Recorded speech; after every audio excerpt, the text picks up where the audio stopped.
aconteceu aqui, a minha fala é um anticlímax. Eu acho que as análises foram feitas, as conclusões foram tiradas, a alegria necessária para essa luta foi trazida, a minha contribuição vai ser mínima e eu vou ser muito rápida. O que eu quero...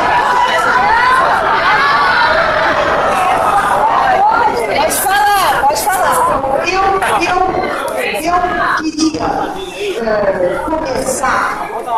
Eu queria começar exprimindo a minha ansiedade e a minha preocupação. Primeiro, quando em junho de 2013 o movimento do passe livre foi vitorioso e os meninos saíram na Avenida Paulista com os seus símbolos, suas bandeiras, seus cantos para comemorar, eles foram violentamente agredidos, apanharam, ficaram ensanguentados, jogados no chão por uma corja de jovens enrolados na bandeira do Brasil e que gritavam: meu partido é meu país. Diante disso, naquela ocasião, eu fiquei muito apreensiva e falei com muita gente, cheguei a escrever sobre isso, de que tinha ali subido um fundo e um caldo de cultura de tipo fascista, extremamente perigoso num país como o Brasil, em que, embora a divisão econômico-social das classes seja claríssima, não há como ter dúvidas, ideologicamente tudo isso é fluido e uma classe passa por dentro da outra a partir dos elementos de ideologia. E que isso podia se estender para o país inteiro. O que aconteceu no domingo, neste domingo, independentemente do número, num primeiro instante, quando as lideranças tucanas vieram para a Avenida Paulista, porque alguns em Minas já tinham sido vaiados, alguns deu certo em Belo Horizonte e vieram para cá. O que eles não esperavam era a reação. No primeiro instante, nós de esquerda poderíamos dizer: legal, maravilha, perfeito, olha aí o que você plantou. Depois, um mínimo de distanciamento e de reflexão faz você ficar muito assustado com isso. Porque você tem uma massa na rua, desligada de qualquer organização partidária, de qualquer movimento social e de qualquer compromisso do ponto de vista de uma organização e de uma presença político-social. É uma massa à procura de um líder. E esse líder está caracterizado por essa massa, simbolizando um poder transcendente, um poder arbitrário, um poder tirânico, desde que garanta a ordem e a segurança contra a democracia, que é identificada como trabalho dos conflitos e criação de direitos, é identificada com a desordem, a crise e o perigo. Então, nós temos nas ruas do Brasil um caldo de cultura perigosíssimo,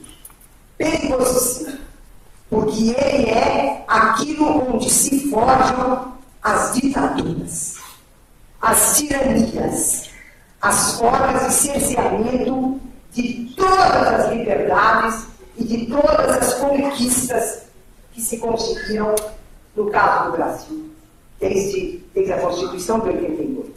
Então, não é só a a ameaça do golpe. Não é só isso. Não é só o problema da crise econômica que é mundial e chega e vai no Brasil também. O problema é, de um lado, que o conservadorismo e o reacionarismo político tomou conta da Europa, depois dos acontecimentos de Paris, está tomando conta dos Estados Unidos. O Trump pode ganhar as eleições e ele tem o apoio da Ku Klux Klan. E ele se declarou contra todos os direitos das mulheres, direitos dos negros, dos mexicanos, de todo mundo. Então, você tem uma onda conservadora ligada a essa forma completamente sem trava e sem nenhuma possibilidade de segurança, que é esse momento neoliberal do capitalismo. Um capitalismo sem trava de segurança. É nesse contexto que nós temos, então, a crise econômica no Brasil, e nós temos a ameaça política do golpe. Mas isso é apenas a superfície. O que nós temos, efetivamente, é a consolidação de uma perspectiva conservadora e reacionária que aparece não só nessa multidão que sai às ruas para xingar, para gritar, mas que não tem uma proposta, não tem um programa, não tem um plano, não tem nada. Ela só dá vazão a essas emoções de ódio, de vingança, de ressentimento, um ressentimento contra os programas sociais, contra qualquer tentativa de diminuir a desigualdade. É um ressentimento que percorre toda essa manifestação.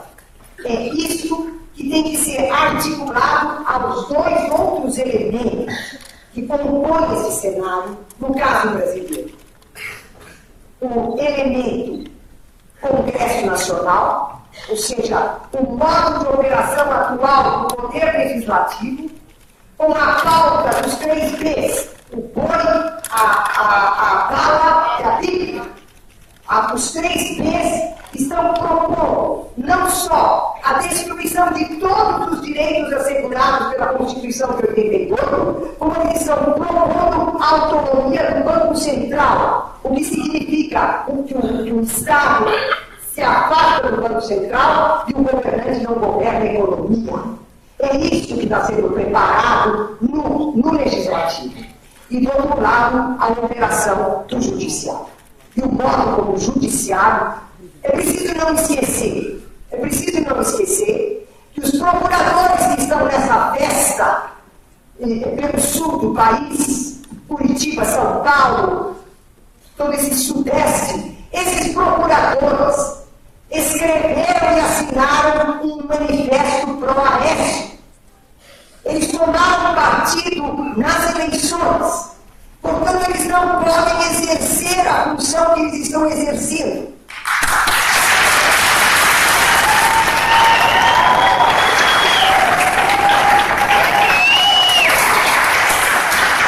O que nós temos, portanto, é um quadro com 3 grandes personagens. O Congresso Nacional, com a pauta reacionária e conservadora de destruição da Constituição de 88. O Judiciário, que opera arbitrariamente ao arrepio da lei, contra a lei e na forma da violência. E a ideologia que aparece na forma do ódio, do ressentimento, da vingança das manifestações ocorridas. Então, é um cenário complicado, é um cenário complexo, e é um cenário no qual nós temos que ter, nós também, várias frentes de luta. Não vai bastar que a gente vá à rua dizer não vai ter golpe. Nós temos que ter formas de luta, intervir no legislativo, intervir no judiciário, e trabalhar, como vários aqui disseram, e a Margarita existiu, trabalhar todo o campo da opinião pública que não foi ainda tomado por essa avalanche da extrema-direita. Ninguém é extrema-direita, porque a extrema-direita tem projeto, tem programa, tem plano. Essa manifestação não tem nada.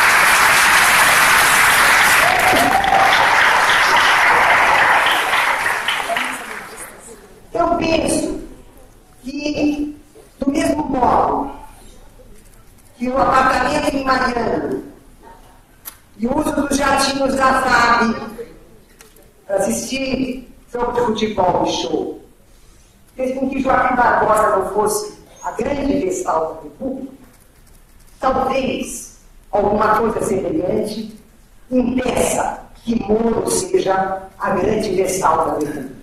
Mas é isso que está sendo tramado. E está sendo tramado não só pelo próprio judiciário, está sendo tramado não pelos partidos políticos ditos de oposição, está sendo tramado e produzido pela mídia. A mídia brasileira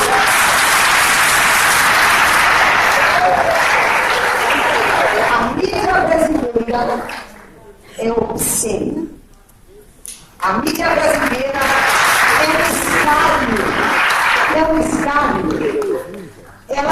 Ela impede não só o exercício efetivo da liberdade de expressão do direito à palavra da expressão, como ela manipula todas as informações para produzir, não é a desinformação, era para produzir a falsa informação, que é muito mais grave. Não é que eu fico ignorando do que se trata, eu passo a acreditar que sei do que se trata, porque eu recebi a informação falsa e as avessas. Então, nós estamos num momento em que a nós cabe na luta, essa luta que eu pensei que, no meu caso, para a minha geração e para as outras gerações que estão aqui, que nós já tínhamos feito o que precisava fazer, e que era agora a vez dos jovens, nós passarmos o bastão para os mais jovens, porque nós tínhamos completado a nossa tarefa, a tarefa não está completada, e essa união, eu acho que essa união das tendências de esquerda, união dos movimentos sociais, união dos